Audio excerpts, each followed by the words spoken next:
In 1965, the greatest jazz saxophonist in history, John Coltrane, walked into a modest basement in Seattle and recorded a masterpiece. But the man who owned that basement wasn't a famous producer.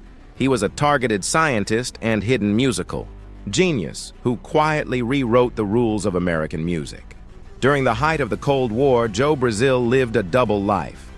By day, he was a brilliant research technologist working on high-security projects for Boeing, utilizing his spatial reasoning to navigate complex industrial blueprints.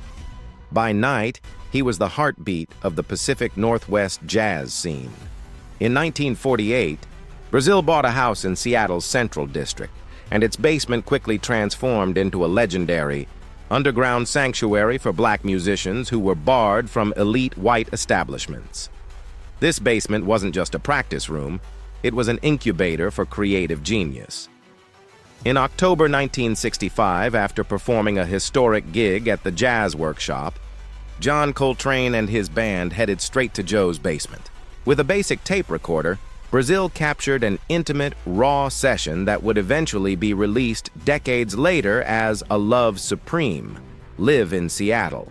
Brazil didn't just host the greats, he played alongside them, mastering the complex polyrhythms that stimulate the brain's auditory cortex and demand peak cognitive flexibility. Brazil's intellectual prowess eventually forced academia to take notice. In 1969, amid student-led civil rights protests, the University of Washington hired him, making him the first black music professor in the institution's history.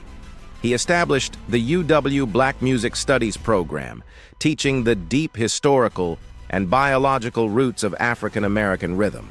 However, institutional barriers remained ironclad. Despite his groundbreaking curriculum and massive popularity, the university denied him tenure in 1976.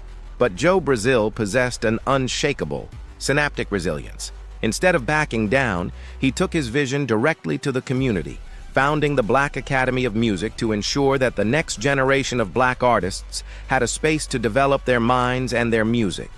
Joe Brazil proved that the true architects of culture don't always stand under the bright lights of a stadium. Sometimes they build the entire foundation from a basement, shifting the musical landscape of a nation one note at a time.